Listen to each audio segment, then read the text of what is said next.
भारत के प्रत्येक नागरिक को संविधान ने यह अधिकार दिया है कि वो अपने साथ होने वाले किसी भी अन्याय के विरुद्ध अपने देश की सरकार से न्याय की अपील कर सकता है। और इसके लिए गवर्नमेंट बॉडीज की भी व्यवस्था सरकारी तंत्र में है। मगर न्याय पाने की व्यवस्था इतनी सरल नहीं है कि कोई भी नागरिक चिल्लाए और आवाज सरकार तक पहुंच जाए।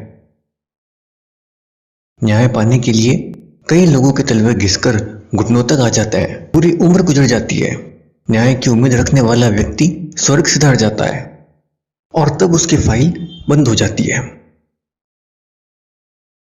इसीलिए एक आम नागरिक न्याय की अपील करने से डरता है और सारी जिंदगी अन्याय सहकर जीना सीख लेता है।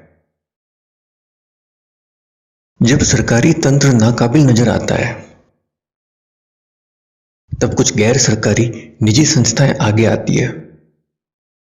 ऐसी निजी संस्थाओं में न्यूज मीडिया सबसे भरोसेमंद मानी जाती है, क्योंकि माना जाता है कि पत्रकारिता का धर्म ही नागरिकों की दबी आवाज को सरकार के कानों तक पहुंचाना है।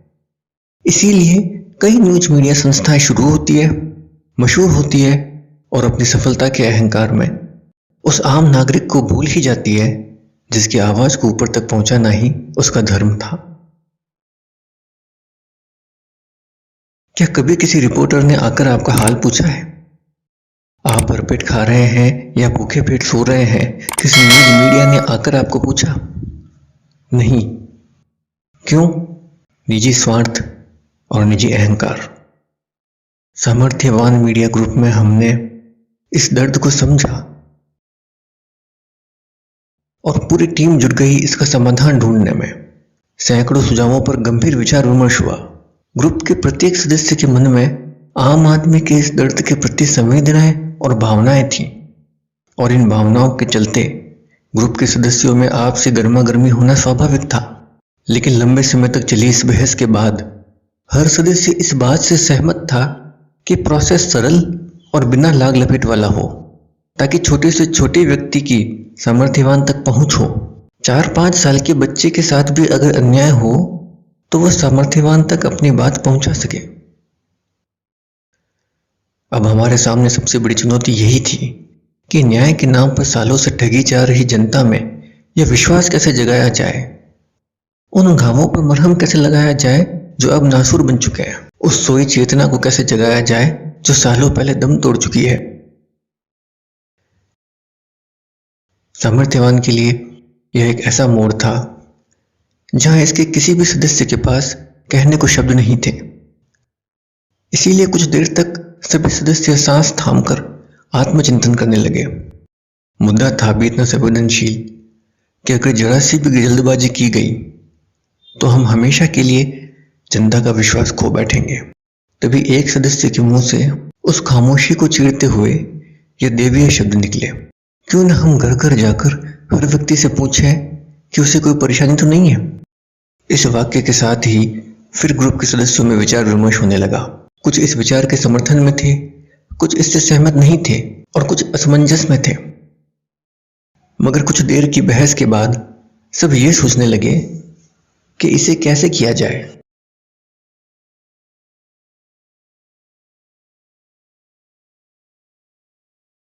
सभी के लिए आसान और मुफ्त न्याय, यही वाक्य सामर्थ्यवान मूवमेंट का आधार है।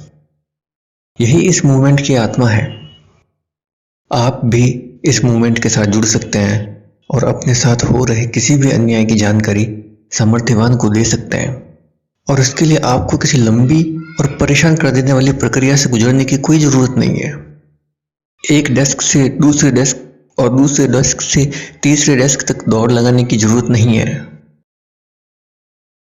बस 8107971818 इस नंबर पर व्हाट्सएप मैसेज करके अपनी समस्या बताने की जरूरत है। अगर आप सामर्थ्यवान परिवार के सदस्य हैं तो आपकी शिकायत करते ही सामर्थ्यवान की टीम आपकी शिकायत पर कार्रवाई शुरू कर देगी। अगर आप पहले से सामर्थ्यवान परिवार के सदस्य नहीं हैं और बनना चाहते हैं तो अपने व्हाट्सएप नंबर से 8107971818। इस नंबर पर अपना नाम और कैपिटल लेटर में MEMBER मेंबर टाइप करके मैसेज कर दें और सामर्थ्यवान YouTube चैनल को सब्सक्राइब करके बेल आइकन को दबा दें। बस अब आप कभी भी इस WhatsApp नंबर पर अपनी शिकायत दर्ज करवा सकते हैं। शिकायत दर्ज करवाने के लिए आप अपना नाम स्पेस आपका एरिया स्पेस आपकी शिकायत लिखकर 8107971818 इस नंबर पर व्हाट्सएप कर दें। बस फिर आपको कुछ नहीं करना, फिर जो करना होगा वो सामर्थ्यवान की टीम करेगी।